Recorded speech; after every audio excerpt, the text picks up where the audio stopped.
Hello everyone, welcome to Sarvodaya classes. Sarvodaya classes में आप सभी का स्वागत है।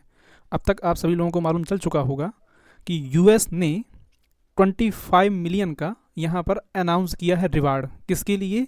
इनके लिए। और ये हैं कौन? तो ये वेनेजुएला के करंट प्रेसिडेंट हैं जिनका नाम है Nicolas Maduro, right.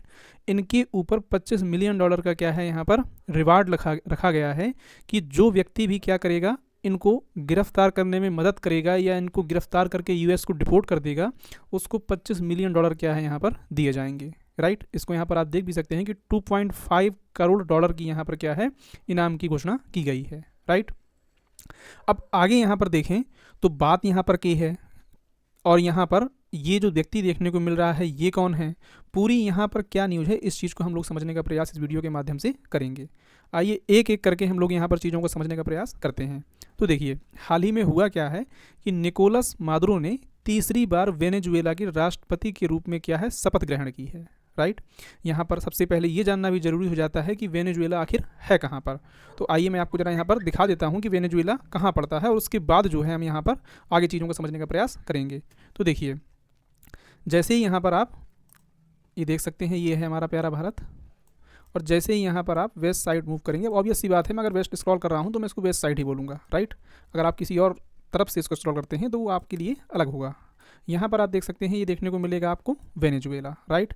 South America continent के नॉर्थ में क्या है, ये अवस्थित एक देश है जिसको क्या बोलते हैं, वेनेजुएला बोलते हैं। वेनेजुएला की अगर आप बॉर्डर की बात करें तो यहाँ पर आप साफ तौर पर देख भी सकते हैं कि ये अपनी सीमा जो है वो कोलंबिया, ब्राज़ील और यहाँ पर गुयाना आदि से क्या है ये शेयर करता है, राइट।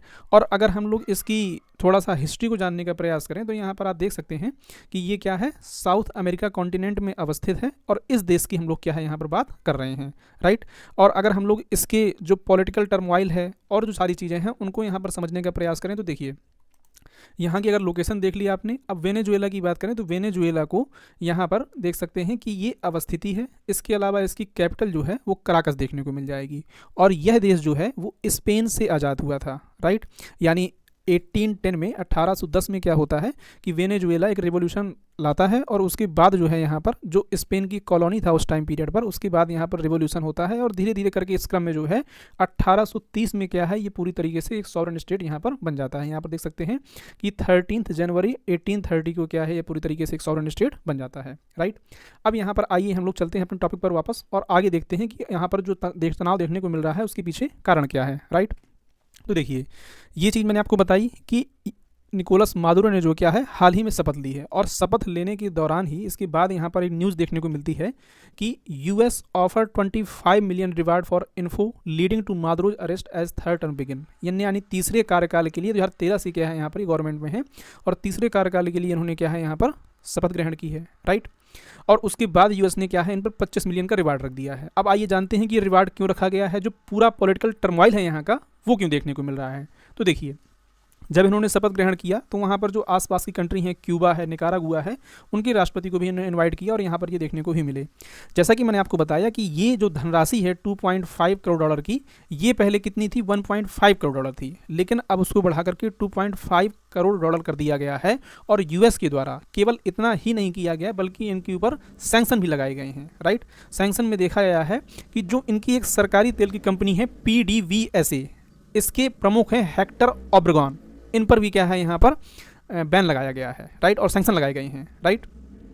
अब इसके पीछे दरअसल वजह यह है कि यहाँ पर जो इलेक्शन हुए थे, जरा मैं आपको इसका टाइमलाइन दिखाता हूँ। यहाँ पर जो इलेक्शन देखने को मिले तो उन इलेक्शन में यहाँ पर देख सकते हैं 2024 वेनेजुएलन प्रेसिडेंशियल इलेक्शन, ये उसका रिजल्ट है।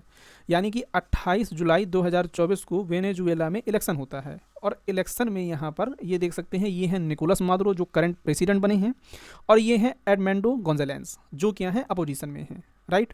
यहाँ पर देख सकते हैं इनका वोट परसेंट 51.95% है, और इनका वोट परसेंट जो है 53.18% है, राइट। तो 28 जुलाई 2024 को जो इलेक्शन हुए थे, उस इलेक्शन का पर्पज़ ये था कि 6 साल के टर्म के लिए 10 जनवरी 2025 से एक अगला प्रेसिडेंट क्या है यहाँ पदभार को संभालेगा, राइट।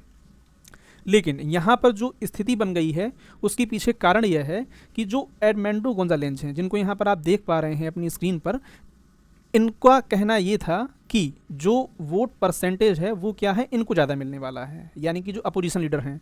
और इनका कहना ये था कि इनको ज़्यादा मिला है। और सबसे बड़ी बात यहाँ तब देखने को मिलती है जब होता क्या है कि यहाँ की जो एजेंसीज़ हैं, एजेंसीज़ की बात करें तो जो यहाँ का चुनाव प्राधिकरण है और शीर्ष अदालत है, उन सभी ने भी क्या किया है कि जो मादुरो की गवर्नमेंट है उनको विजेता घोषित कर दिया है, यानी कि निकोलस मादुरो ही क्या है यहाँ के असली प्रेसिडेंट होने वाले हैं। और इसकी जो पुष्टि की जा सकती थी, यानी कि जैसे आपने इलेक्शन करवाया तो इलेक्शन में कोई धांधली नहीं की गई और पूरे तरीके से फेयर इलेक्शन हुए हैं, तो उसके लिए जो यहाँ पर आंकड़े जारी किए जाने थे वो आंकड़े इनके द्वारा जारी नहीं किए गए, राइट। और वेनेजुएला के विपक्ष का कहना था कि जीत उनको मिली है। अब इसमें जो है ये पूरा इलेक्शन इनका इंटरनेशनलाइज हो जाता है, राइट। उसके पीछे कारण ये था कि एलन मस्क ने भी क्या है यहाँ पर सवाल उठाया था इनके इलेक्शन को लेकर के। यहाँ पर आप देख सकते हैं कि ये निकोलस मादुरो हैं, ये एडमंड गोंजालेज हैं और ये इन्हीं की एक पार्टी के लीडर हैं और इनको मसीडो नाम से बोलते हैं। यहाँ पर मैं अभी आपको दिखाऊंगा एक वीडियो, उनमें इनका भी रोल आपको देखने को मिलेगा, राइट। एलन मस्क इसमें ऐड हो जाते हैं और उसके बाद यहाँ पर काफ़ी वाद विवाद होता है और अंततः बात ये निकल के आती है कि यूएस इन पर सैंक्शन लगा देता है। और यूएस का कहना ये था, यूएस, यूके, कनाडा, ब्रिटेन, ऐसी जो इंटरनेशनल कम्युनिटी है उनके द्वारा कहना ये है कि इन्होंने कुछ ऐसे एविडेंस पेश किए हैं, यानी जो एडमंडो गोंजालेज हैं इन्होंने कुछ ऐसे एविडेंस पेश किए हैं जो ये साबित करते हैं कि इनके द्वारा जो जीत दर्ज की गई है वो क्या है, फेयर नहीं थी, यानी कि इलेक्शन सही तरीके से नहीं करवाए गए थे। और इसी चीज़ को लेकर के इन्होंने यूएस के द्वारा जो भी लगाए गए आरोप थे उन सबको खारिज कर दिया। और खारिज करने के बाद क्या होता है, ये खुद को राष्ट्रपति यहाँ पर डिक्लेयर कर देते हैं, यानी कि 6 महीने बाद जो है अब क्या है, ये राष्ट्रपति यहाँ के बन चुके हैं, राइट। इसी चीज़ को लेकर के क्या है, इनके ऊपर यूएस के द्वारा $2.5 मिलियन का क्या है रिवार्ड रखा गया है कि अगर कोई भी व्यक्ति इनको पकड़ाने में मदद करता है या इनको डिपोर्ट करता है कोई कंट्री, तो उसको यहाँ पर क्या है, इतना रिवार्ड दिया जाएगा। अब ये केवल नेशनल मुद्दा नहीं रहा है, ये इंटरनेशनल हो चुका है। इंटरनेशनल होने के पीछे कारण ये है कि यहाँ पर रूस और चाइना ये भी क्या है देखने को मिल चुके हैं। यहाँ पर आप देख सकते हैं कि US recognize opposition leader Gonzalez Ortega as Venezuela's president elect. US, UK, Canada, Britain, ये जो भी कंट्रीज़ हैं इन्होंने जो एडमंडो गोंजालेज हैं इनको कह दिया है कि आप यहाँ के क्या है, प्रेसिडेंट होने वाले हैं। जबकि शपथ किसके द्वारा ली गई है, इनके द्वारा शपथ ली गई है। और इन्होंने यूएस के द्वारा जो भी क्लेम किए गए थे उन सभी क्लेम को क्या है, नकार दिया है। और इसी वजह से इसको लेकर के आप देख सकते हैं कि इसमें बहुत सारे आर्टिकल पब्लिश हो रहे हैं। यहाँ पर आप देख सकते हैं ये बीबीसी का आर्टिकल है, US announces 25 million reward for arrest of Venezuela's Maduro, right. और इसके अलावा यहाँ पर भी आप देख सकते हैं ये फर्स्ट स्पॉट का आर्टिकल है, US announce 25 million reward for arrest of Venezuela's Maduro hours after he took oath as president. यानी कि थर्ड टर्म के लिए जब इन्होंने शपथ ली है उसके बाद ही क्या है यहाँ पर देखने को मिल रहा है कि यूएस के द्वारा जो इनके लिए रिवार्ड था, यानी कि इनको अरेस्ट करने के लिए जो रिवार्ड था उसको क्या है और बढ़ा दिया गया है, राइट। आई होप कि आपको यहाँ पर काफ़ी हद तक चीज़ें समझ में आ गई होंगी कि किस वजह से क्या है ये पूरा चर्चा में है और ये व्यक्ति कौन है, इन पर रिवार्ड क्यों रखा गया है और ये व्यक्ति कौन है, राइट। यहाँ पर मैंने आपको बताने का प्रयास किया कि वेनेजुएला में जो करंट गवर्नमेंट है, निकोलस मादुरो की गवर्नमेंट है, उन पर 25 मिलियन का यहाँ पर जो है वो रिवार्ड क्यों रखा गया है। आई होप कि आपको वीडियो पसंद आया होगा। अगर वीडियो पसंद आया हो तो प्लीज़ चैनल को सब्सक्राइब कर लीजिएगा और वीडियो को भी लाइक करिएगा। Thank you for watching. जय हिंद, जय भारत।